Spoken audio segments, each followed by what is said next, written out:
اس کے بعد پارے کے اختتام تک 2 واقعات بتائے گئے. بعض مفسرین کا کہنا ہے کہ یہ دونوں بنی اسرائیل سے متعلق ہیں. ایکچولی اگر دیکھا جائے تو قرآن مجید میں بنی اسرائیل سے متعلق بہت سے واقعات ملتے ہیں، بلکہ سب سے زیادہ واقعات انہی کے پائے جاتے ہیں.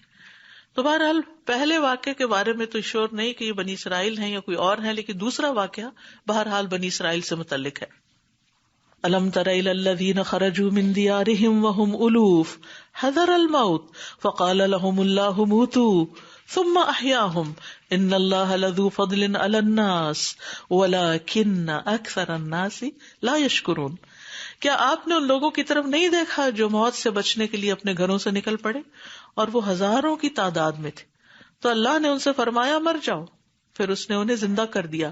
بے شک اللہ لوگوں پر بڑا فضل فرمانے والا ہے، لیکن اکثر لوگ شکر ادا نہیں کرتے.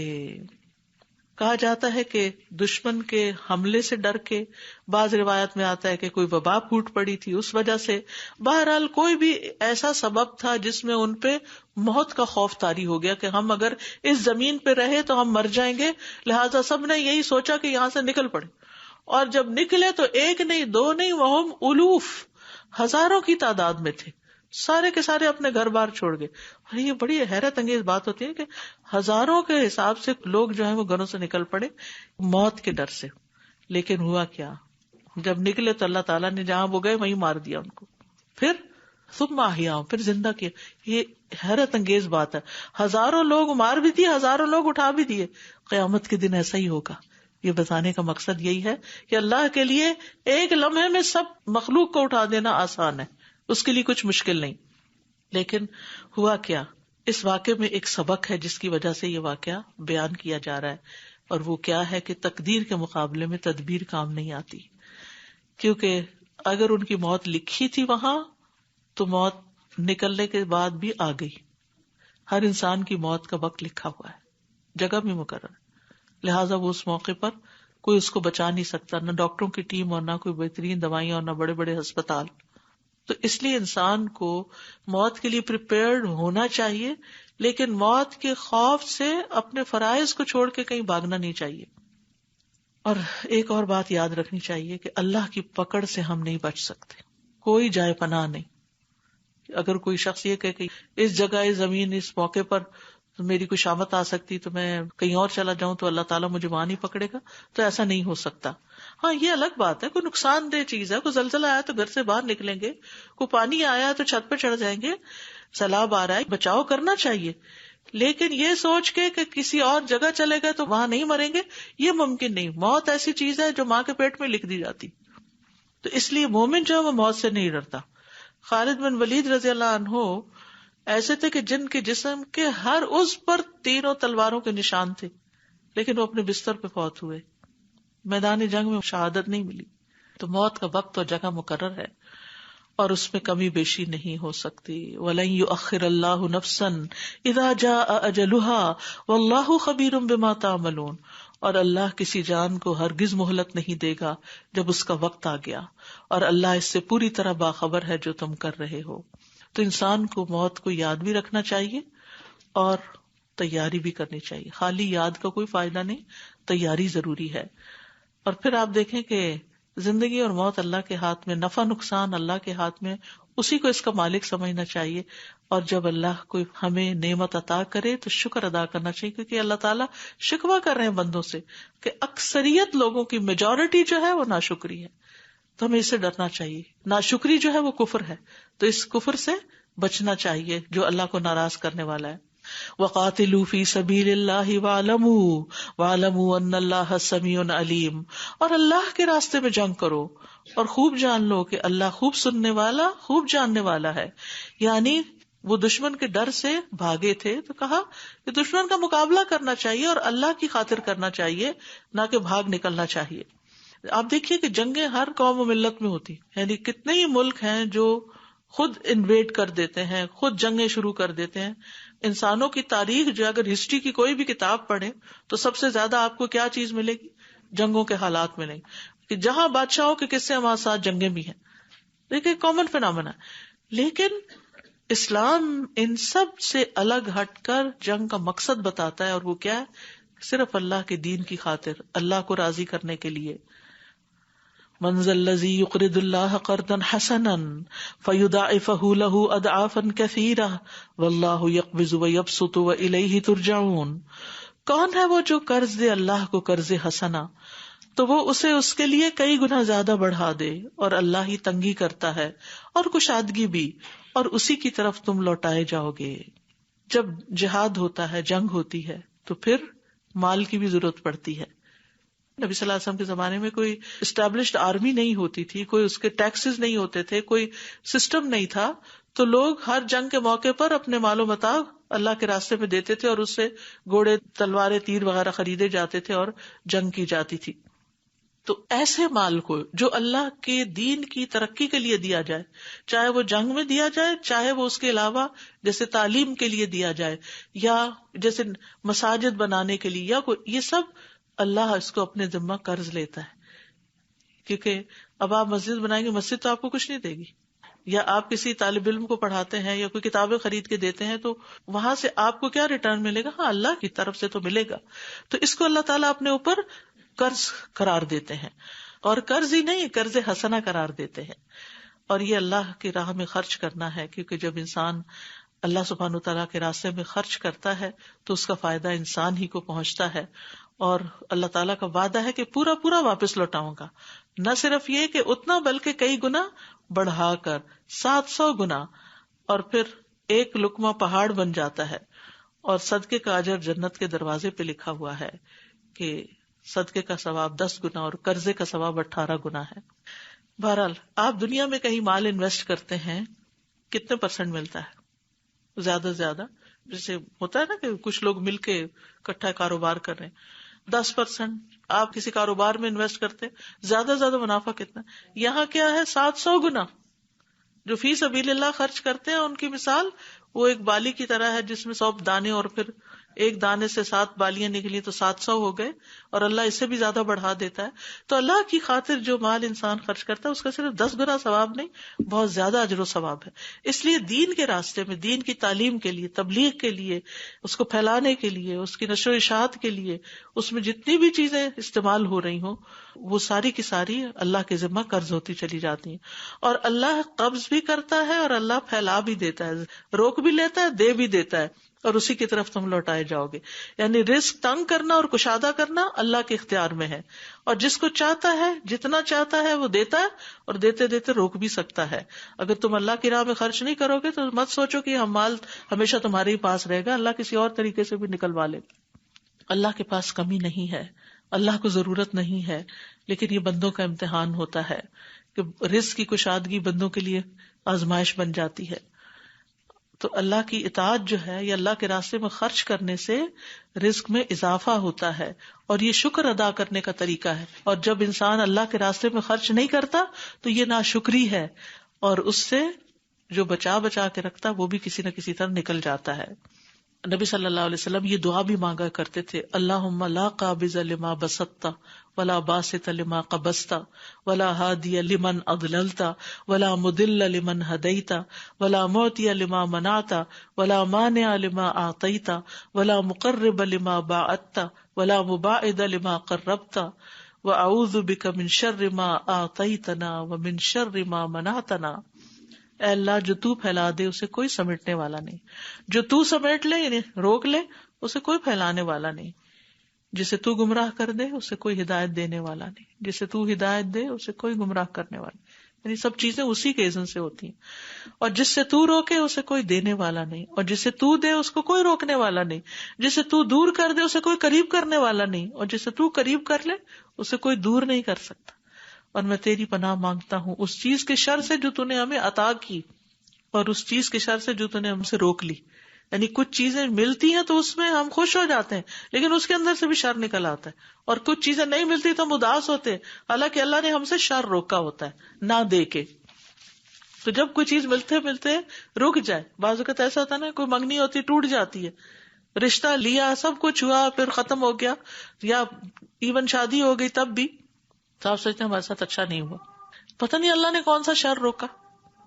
عسیٰ ان تحبوا شیئا وہو شر لکم، ہو سکتا ہے کہ وہ شادی ہو جاتی اور بچے ہو جاتے تو بڑے مسائل میں گر جاتے تم، پھر دوسرا قصہ، الم تر الی الملأ من بنی اسرائیل من بعد موسیٰ اذ قالوا لنبی لہم ابعث لنا ملکا نقاتل فی سبیل اللہ قال هل عصیتم ان کتب علیکم القتال الا تقاتلوا قالوا وما لنا الا نقاتل فی سبیل اللہ وقد اخرجنا من دیارنا وابنائنا فلما کتب علیہم القتال تولوا الا قلیلا منہم واللہ علیم بالظالمین.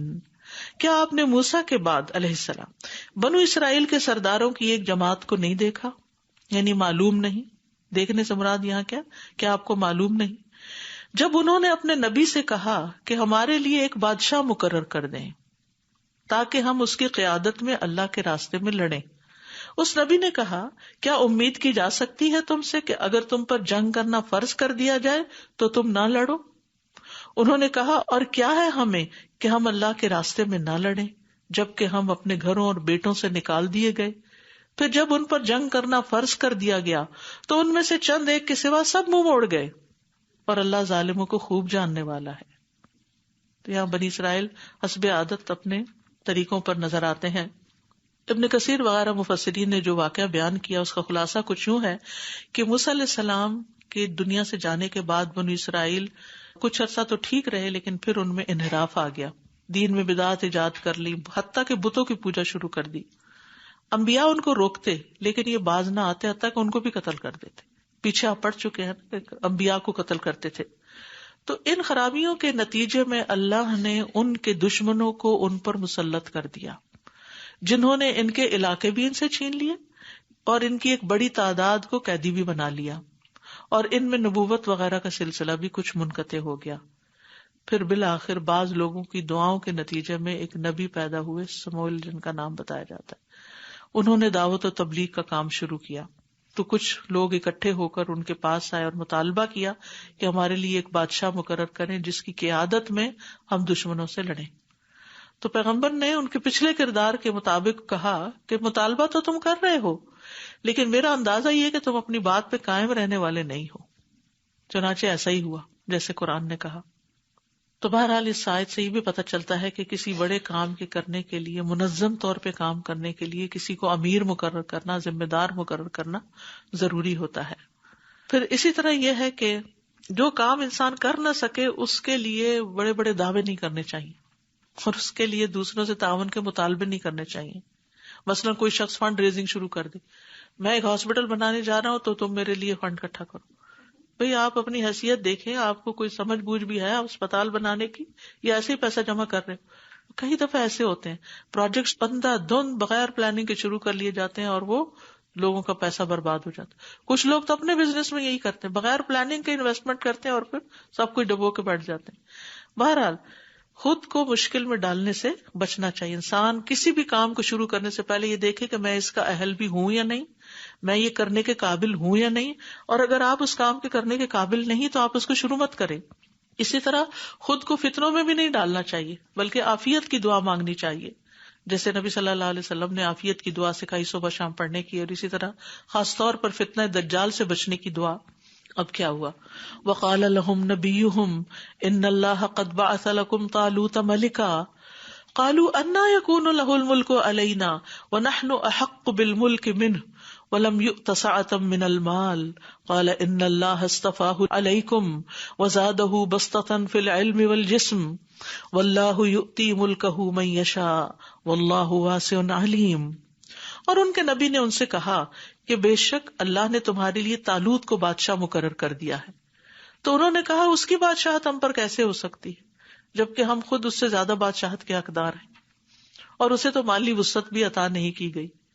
اس پر نبی نے کہا بے شک اللہ نے اسے تم پہ چن لیا، یہ اللہ کا فیصلہ ہے، اور اسے علم اور جسم کے اعتبار سے زیادہ وسعت دی ہے، اور اللہ جسے چاہتا ہے اپنی بادشاہت عطا کرتا ہے، اور اللہ وسعت والا خوب جاننے والا ہے.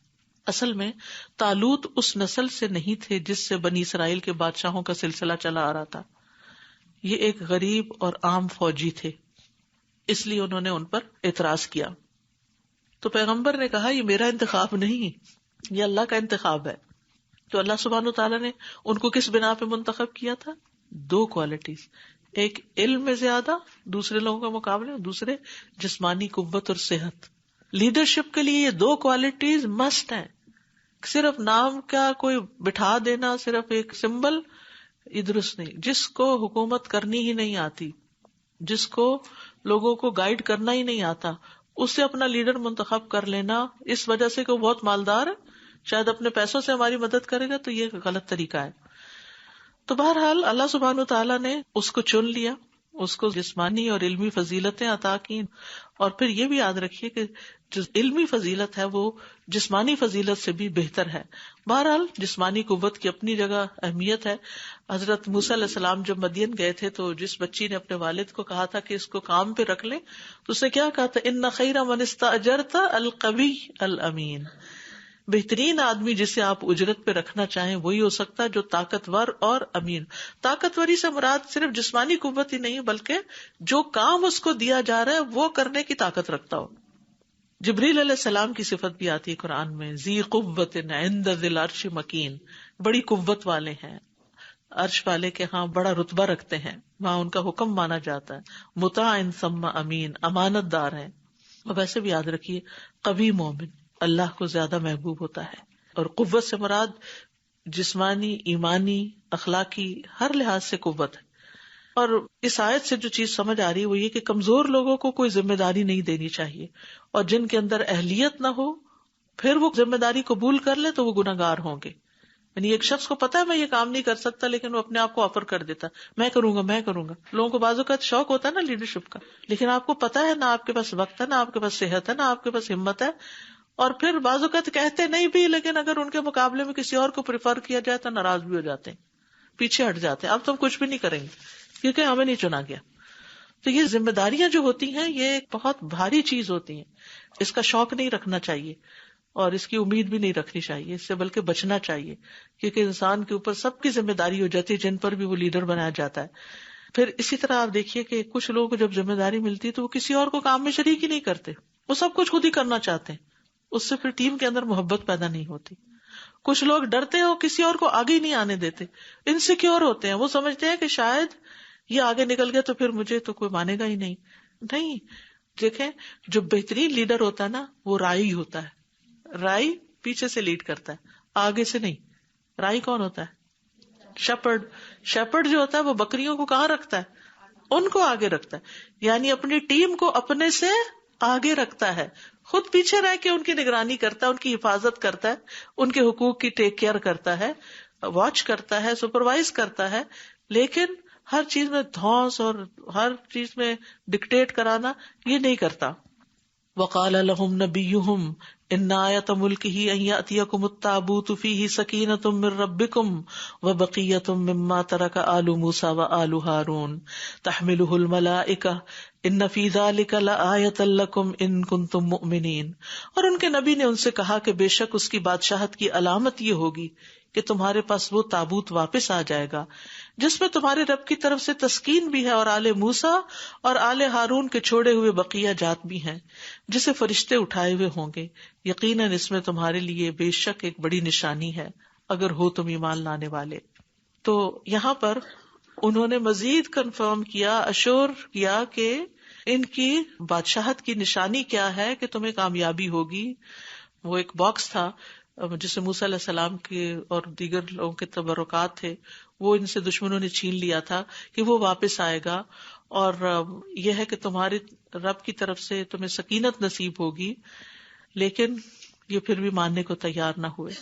اور سکینت وہ اطمینان ہوتا ہے جو بندوں کے دلوں میں ڈالا جاتا ہے، اور سکینت اللہ کی طرف سے آتی ہے.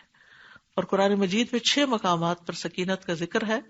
رمضان میں وہ سکینت والی آیات کا کارڈ بانٹا گیا تھا کہ مشکل وقت میں، بیماریوں میں، تکلیفوں میں، خوف کے وقت اس کو پڑھنا چاہیے اور دل کے سکون کا باعث بنتا ہے، بے قراری اور بے چینی دور ہوتی ہے، ایمان میں اضافے کا سبب ہے ان آیات کا پڑھنا، کیونکہ اس سے اللہ کے اوپر توکل بڑھتا ہے. اب کیا ہوا؟ ان کو یقین دلا کے لشکر لیا اور چل پڑے. وہ فلما فصل طالوت بالجنود قال ان اللہ مبتلیکم بنہر فمن شرب منہ فلیس منی ومن لم یطعمہ فانہ منی الا من اغترف غرفة بيده فشربوا منه الا قليلا منهم فلما جاوزه هو والذين آمنوا معه قالوا لا طاقة لنا اليوم بجالوت وجنوده قال الذين يظنون انهم ملاقو الله كم من فئة قليلة غلبت فئة كثيرة بإذن الله والله مع الصابرين. پھر جب طالوت لشکروں کے ساتھ روانہ ہوا تو اپنی فوج سے کہا یقیناً اللہ تمہیں ایک نہر کے ذریعے آزمانے والا ہے. جب آپ شوق ظاہر کرتے ہیں نا میں اللہ کے دین کا کام کروں گی تو ٹیسٹ آئے گا, آپ کی سچائی ثابت ہو جائے گی کہ آپ واقعی سچے ہیں اپنی بات میں یا نہیں. تو انہوں نے کہا کہ اللہ تمہیں ایک نہر کے ذریعے آزمانے والا ہے. دنیا کی نعمتیں آزمائش بنتی ہیں, تو جس نے اس میں سے سیر ہو کے پانی پی لیا تو وہ مجھ سے نہیں, اور جس نے اس کو نہیں چکھا تو یقیناً مجھ سے ہے. مگر جو اپنے ہاتھ سے ایک چلو بھر لے تو سوائے چاند دیکھ کے انہوں نے اس میں سے پانی پی لیا, خوب پانی پیا, پیاسے تھے, ظاہر سفر کر رہے تھے. پھر جب اس نے اور ان لوگوں نے جو اس کے ساتھ ایمان لائے تھے اس نہر کو پار کر لیا تو وہ کہنے لگے آج ہمارے پاس جالوت اور اس کے لشکروں کے ساتھ مقابلہ کرنے کی کوئی طاقت نہیں. جیسے روزہ کھول کے آپ پانی پی بیٹھے تو پھر تراویح پڑھنے کی ہمت کم ہو جاتی ہے. تو سمجھدار لوگ سوچ سمجھ کے کھاتے ہیں کہ اگلی عبادت بھی ہے. اس موقع پر جو لوگ اس بات کا یقین رکھتے تھے کہ وہ اللہ سے ملاقات کرنے والے ہیں کہنے لگے کتنی ہی بار ایسا ہوا کہ چھوٹی جماعت بڑی جماعت پر اللہ کے اذن سے غالب آتی رہی اور اللہ صبر کرنے والوں کے ساتھ ہے. تو یہاں امیر کی اطاعت کی اہمیت پتہ چلتی ہے کہ جو وہ کہتا ہے وہ ماننا چاہیے اور وہ کسی وجہ سے کہتا ہے. اور یہاں آپ دیکھیں کہ طالوت کے لشکر کی تعداد بہت کم رہ گئی جب فوج کے ایک بڑے حصے نے پانی پی کے لڑنے سے انکار کر دیا. اور کہا جاتا ہے کہ یہ اتنی تعداد تھی جیسے جنگ بدر میں مسلمانوں کی تعداد تھی. تو اسی لیے آپ دیکھیں کہ اللہ سبحانہ تعالیٰ نے کیا کہا, کم من فئۃ قلیلۃ غلبت فئۃ کثیرۃ بإذن اللہ واللہ مع الصابرین. اللہ صبر کرنے والوں کے ساتھ ہے. اس لیے کیا ہوا کہ وہ تھوڑی تعداد میں ہوتے ہوئے بھی دشمن پہ غالب آ گئے, کیونکہ خالص لوگ چھٹ کے الگ ہو گئے. بڑی کام کی بات ہے, ضروری نہیں کہ لوگوں کی بھیڑ ہی بہت اچھا کام کرے. چند چنے ہوئے مخلص لوگ, مخلص ساتھی دین کے کام میں کئی بڑے بڑے نتائج پیدا کر دیتے ہیں بنسبت ایک ہجوم کے لوگوں کے جو کسی کام کاج کے نہیں ہوتے اور کوئی بات ماننے کو تیار نہیں ہوتے. تو اس سے یہ بھی بات پتہ چلتی ہے کہ ٹیم چاہے چھوٹی ہو لیکن مخلص لوگوں کی ہو.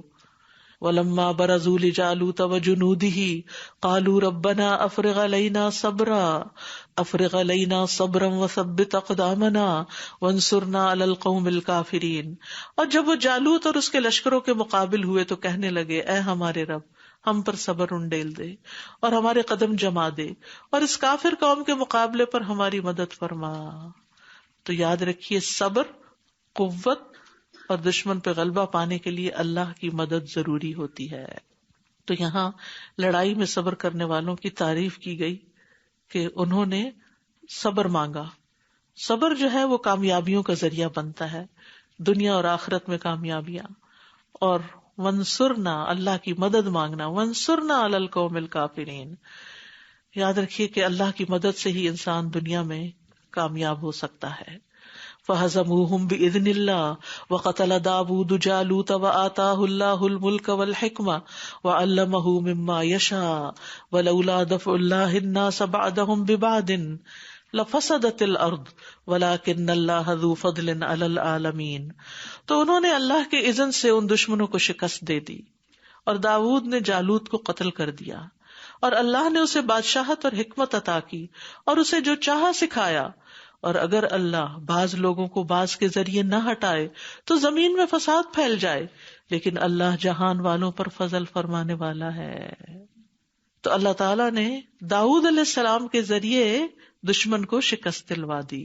داؤد علیہ السلام اس لشکر طالوت میں ایک عام سپاہی کی حیثیت سے داخل تھے, لیکن ایسی بہادری کے جوہر دکھائے کہ اللہ نے اس کے صلے میں ان کو بادشاہت اور نبوت دونوں عطا کر دی. جب آپ دین کا کام بے لوث ہو کر کرتے ہیں, بغیر کسی لالچ کے اور عاجزی کے ساتھ کرتے ہیں, ایک معمولی انسان کی حیثیت سے, ضروری نہیں کہ لیڈر کی حیثیت سے. یہاں اللہ تعالیٰ نے طالوت کا ذکر نہیں کیا, داؤد علیہ السلام کا کیا, اور پھر ان کو ملنے والے انعام کا ذکر کیا. ہم بعض اوقات دین کا کام کرتے ہیں، لوگوں سے انعام کی توقع رکھ بیٹھتے ہیں، یہ مجھے کیا دے گا، وہ مجھے کیا دے گا. جو اللہ دینے والا نا آپ کو دنیا میں اور آخرت میں، وہ کوئی بھی نہیں دینے والا. تو اس لیے ہمیں ہمیشہ اپنی نیتوں کو پیوریفائی کرتے رہنا چاہیے کہ مجھے لوگوں سے کچھ نہیں چاہیے، اللہ ہی دے گا، اللہ ہی دلوائے گا. اور اللہ پھر دیتا تو لوگوں ہی کے ذریعے ہے، پھر وہ ایسے ایسے ذریعے پیدا کر دیتا ہے جو انسان سوچ بھی نہیں سکتا. اس لیے یہاں پر آپ دیکھیں کہ دین و دنیا دونوں ملے، بادشاہت بھی اور نبوت بھی. ضروری نہیں ہوتا کہ جو کام آپ کر رہے ہیں وہیں سے ہی آپ کو کچھ نکلے. کسی اور جگہ اللہ تعالیٰ آپ کو بڑی کامیابی دے دیتا ہے، آپ کی اولاد میں کچھ دے دیتا ہے، آپ کے رزق میں برکت ڈال دیتا ہے. آپ بے لوس ہو کے کام کریں. تلک آیات اللہ نتلوها علیک بالحق وانک لمن المرسلین. یہ اللہ کی آیات ہیں جنہیں ہم آپ پر حق کے ساتھ پڑھ رہے ہیں، اور یقیناً آپ رسولوں میں سے ہیں. یعنی یہ واقعات نبی صلی اللہ علیہ وسلم کی صداقت کی دلیل ہیں. آپ صلی اللہ علیہ وسلم نے یہ واقعات نہ کسی کتاب میں پڑھے اور نہ کسی سے سنے تھے، جس سے پتہ چلتا ہے کہ یہ غیب کی خبریں ہیں جو اللہ نے آپ کے اوپر وحی کے ذریعے نازل کی. اور پھر کیوں نازل کی اللہ نے یہ واقعات اور یہ سب کچھ؟ تاکہ لوگوں کو اس سے نصیحت حاصل ہو. اور اس واقعے سے خاص طور پر جو باتیں سیکھنے کو ملتی ہیں وہ یہ کہ معاملات کو سدھارنے کے لیے باہم مشورہ کرنا چاہیے. لیڈرز کا ایک گروپ اپنے نبی کے پاس مشورہ دینے کے لیے آیا. پھر شکوک و شبہات کے بعد حق زیادہ واضح ہو جاتا ہے. انہوں نے کہا اس کے پاس مال نہیں، اس کے پاس کوئی شان و شوکت نہیں، طالوت کے پاس، ہم زیادہ حقدار ہیں. تو اللہ تعالیٰ نے وجہ بتا دی. بعض اوقات لوگ آپ پہ بھی ڈاؤٹ کرتے ہیں، جب آپ کلیریفائی کرتے ہیں ان کی تسلی ہو جاتی. تو دین کے راستے میں اللہ کا حکم ماننے میں اگر کوئی آپ کے اوپر اعتراض کرتا ہے، آپ کو کریٹیسائز کرتا ہے، تو آپ کو مزید نکھرنے کا موقع ملتا ہے. آپ لوگوں کو جواب بھی دیتے ہیں اور اس کے ساتھ ساتھ مزید اپنے آپ کو بھی بہتر بناتے ہیں. پھر اسی طرح یہ کہ لیڈرشپ کے لیے 2 کوالٹیز بڑی ضروری ہیں، علم اور قوت. پھر یہ کہ کام جب انسان کرتا ہے تو دونوں چیزیں ہوتی ہیں، آزمائشیں بھی آتی ہیں اور انعام بھی آتے ہیں. تو آزمائشوں سے گھبرا کر کام چھوڑنا نہیں چاہیے، اللہ کی طرف سے ملنے والے انعام کی توقع رکھنی چاہیے. بڑے کاموں میں یا چھوٹے خود پہ بھروسہ نہیں کرنا چاہیے. آئی کین ڈو دیٹ، میرے لیے تو بائیں ہاتھ کا کھیل ہے، مجھے کچھ مشکل نہیں. اللہ کی مدد سے ہی کامیابی نصیب ہوتی ہے، اور اللہ تعالی سچ کو جھوٹ سے الگ کر دیتا ہے آزمائش میں ڈال کے. جیسے سارے لشکر پیچھے بیٹھ گئے اور صرف 313 نے جا کے جنگ کی اور وہ کامیاب ہو گئے. اور یہ اللہ کی رحمت ہے کہ اللہ سبحانہ تعالیٰ محدود وسائل کے باوجود بھی کامیابیاں عطا کرتا ہے. وآخر دعوانا ان الحمد للہ رب العالمین. سبحانک اللہم وبحمدک، اشہد ان لا الہ الا انت، استغفرک واتوب الیک. السلام علیکم ورحمۃ اللہ وبرکاتہ.